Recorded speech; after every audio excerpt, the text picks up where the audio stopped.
কি হয়েছে তোমার মা? তুমি কাঁদতেছো কেন? আপনারা কি মা কি হয়েছে? আপনারা কি আমরা কি আমরা এই যে এই বাসায় মানে ওই রেহানদের বাসায় আসছি।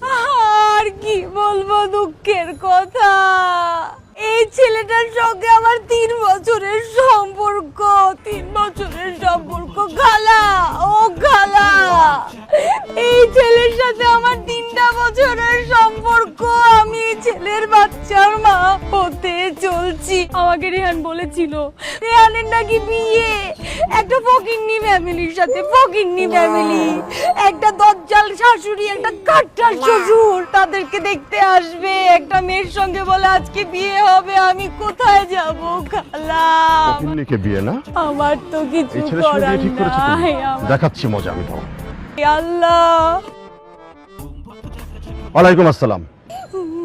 শোনেন, আমরা একটা জরুরি কাজে আজকে আটকে পড়েছি। আমরা আজকে আসতে পারবো না, আমরা পরে একদিন আসবো। পরে আমরা সময় হলে আপনাদেরকে জানাবো আমরা কবে আসবো। জি আচ্ছা, ঠিক আছে। আসসালাম। আমার কষ্ট কেউ দেখে হা করে কি দেখছো? চলো। খালা, দোয়া করেন খালা, আমার জন্য দোয়া করেন খালা। আল্লাহ, তুমি আমার বাচ্চার দিকে একটু তাকাও রে, বাচ্চার দিকে একটু তাকাও। আল্লাহ, আল্লাহ, আমার এখন কি হবে? আল্লাহ,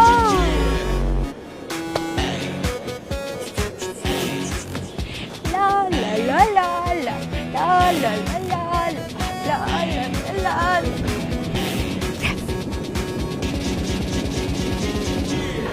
বাবা মাথা সোজা কর, তো টিট করে দিবে, বলবে যে তুই মাথা ফেলে দিয়েছিস, তুই একটা পুরুষ মানুষ, মাথা সোজা কর।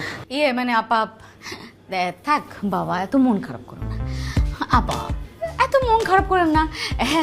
এরকম কত দুর্ঘটনা ঘটে আপনি জানেন। আমি তো এরকমও জানি যে বিয়ের আসরে বসে বিয়ে ভেঙে যায়। আর এটা তো মাত্র দেখতে এসেছিল বলেন। হ্যাঁ, এটা নিয়ে আপনি একদম মন খারাপ করেন আপা। দেখেন ভবিষ্যতে রেহানের জন্য অনেক ভালো ফ্যামিলি থেকে প্রপোজাল আসবে।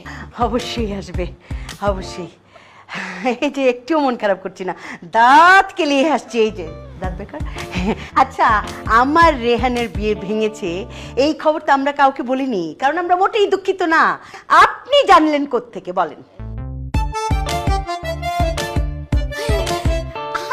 আপনি না এসব কি যে বলেন না, এইসব কথা কি কোনোদিন চাপা দিয়ে রাখা যায়?